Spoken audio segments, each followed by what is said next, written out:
Corporate colonizers. AI generated. Around 200 years ago, Western colonies held sway over a significant portion of the globe. By the mid-20th century, following World War II, the majority of these colonies gradually gained independence, giving rise to modern democracies and nations. Many of these newly formed countries opted for the social democratic system, as it appeared to be the most suitable path for their development. Some nations, however, leaned towards communist ideologies. In the early 1980s, there was a notable shift in political philosophy in the USA and the UK. Leaders like Ronald Reagan and Margaret Thatcher advocated for capitalism as the most effective means of progress for Western democracies. Their policies are hunting the world today with large-scale inequalities. The 2022 World Inequality Report reveals important insights into the disparities in income and wealth on a global scale. In 2021, the lowest 50% of the world's population accounted for a mere 8.5% of total income and possessed only 2% of total wealth. Conversely, the wealthiest 10% controlled 52% of total income and possessed 76% of total wealth, underscoring a notable concentration of resources among the most affluent individuals. Source: World Inequality Report 2022. According to the report, inequality is not a predetermined result, but rather a consequence of political decisions and social policies. It indicates that societies can impact the extent of inequality through intentional policy choices. The report points out that women, who represent half of the population, only receive around one-third of global income. This demonstrates an enduring gender gap in earnings that requires attention. Source: World Inequality Report 2022. The report examines different policy choices to redistribute wealth, including the introduction of a small progressive wealth tax on multimillionaires.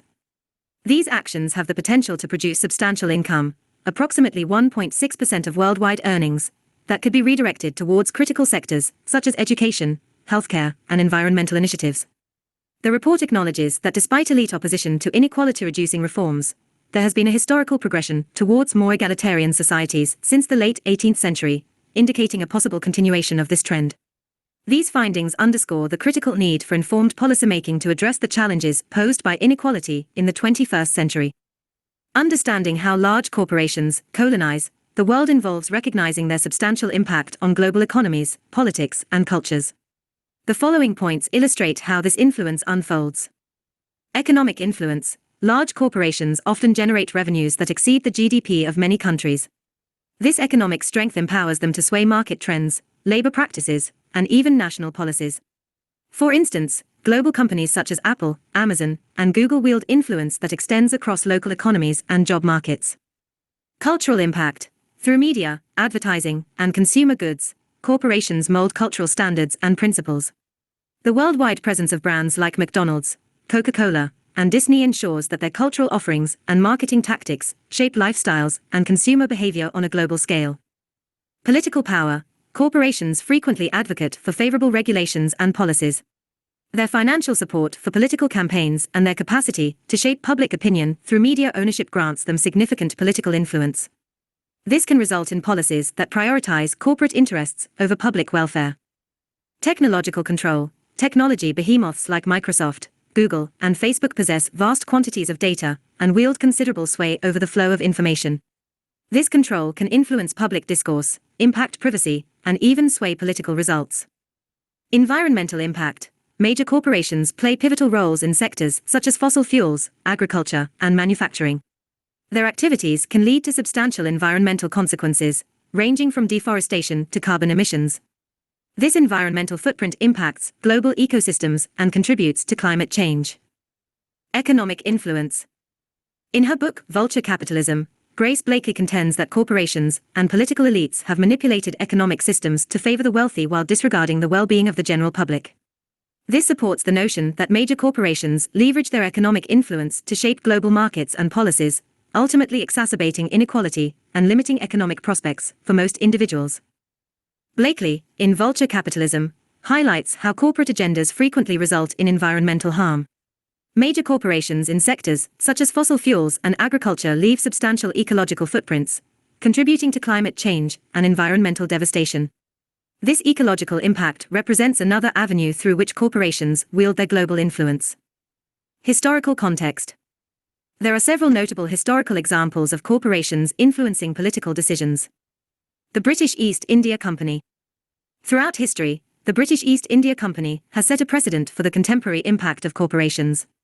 Blakeley draws connections between past and present corporate behaviors, illustrating how companies have historically utilized their economic and political influence to dominate territories and assets.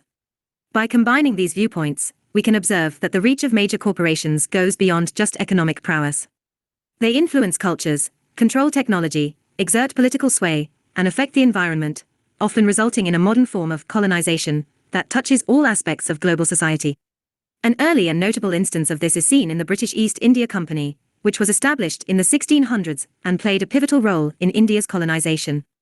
With its military force, the company held significant political authority, effectively governing large regions of India on behalf of the British Crown. United Fruit Company. During the early 20th century, the United Fruit Company, now known as Chiquita Brands International, held significant sway in Central America. Its involvement in banana plantations resulted in substantial political engagement, including advocating for U.S. intervention in the region. This extensive influence led to the coining of the term, Banana Republic, to describe nations where the company wielded considerable control over political and economic matters. Standard Oil. In the late 19th and early 20th centuries, Standard Oil, established by John D. Rockefeller, possessed considerable political authority in the United States. The company's monopolistic behaviors prompted the introduction of antitrust laws, such as the Sherman Antitrust Act of 1890. Standard Oil's impact on politics and the economy played a pivotal role in driving these regulatory reforms. Citizens United v. FEC. An example in more recent times is the 2010 U.S. Supreme Court ruling in Citizens United versus Federal Election Commission. This decision permitted corporations to allocate unlimited funds to political campaigns, significantly enhancing their influence on U.S. elections. The ruling has resulted in a surge in corporate political expenditures and has raised concerns about the level of corporate sway over democracy. Big Tobacco. Throughout the 20th century, tobacco giants like Philip Morris and R.J. Reynolds leveraged their financial might to shape political decisions. They opposed regulations detrimental to their business, sponsored studies to minimize the health hazards of smoking, and financially supported political campaigns to secure favorable legislation. Impact on culture. Joseph E. Stiglitz, in his book, The Road to Freedom, explores the consequences of unregulated markets and corporate dominance, which have resulted in various crises, including the loss of cultural diversity. Companies such as Disney and McDonald's not only impact consumer behavior, but also play a role in shaping global cultural standards, often overshadowing local traditions and customs. Stiglitz also raises concerns about the unchecked power of big tech firms in his work, The Road to Freedom. These corporations possess vast amounts of data and wield significant control over the dissemination of information, influencing public discourse, and potentially even political decisions. This technological supremacy represents a contemporary form of colonization, with companies exerting authority over the digital sphere. In recent times, major tech entities like Google, Facebook, and Amazon have emerged as influential figures in political lobbying. They allocate substantial resources to sway regulations concerning data protection, antitrust measures, and other policies affecting their operations. Through their control of information channels, they are able to shape public policies and even influence electoral results. These instances underscore how corporations have historically leveraged their economic might to sway political choices, often molding laws and standards to suit their interests. Political power. Ruchir Sharma's What Went Wrong with Capitalism highlights how government interventions and bailouts have inadvertently fueled the rise of monopolies and billionaires. This has led to a concentration of political power in the hands of a few large corporations, which can lobby for favorable regulations and policies, further entrenching their influence. There are no easy answers to these challenges, but what is important is to raise awareness among everyone.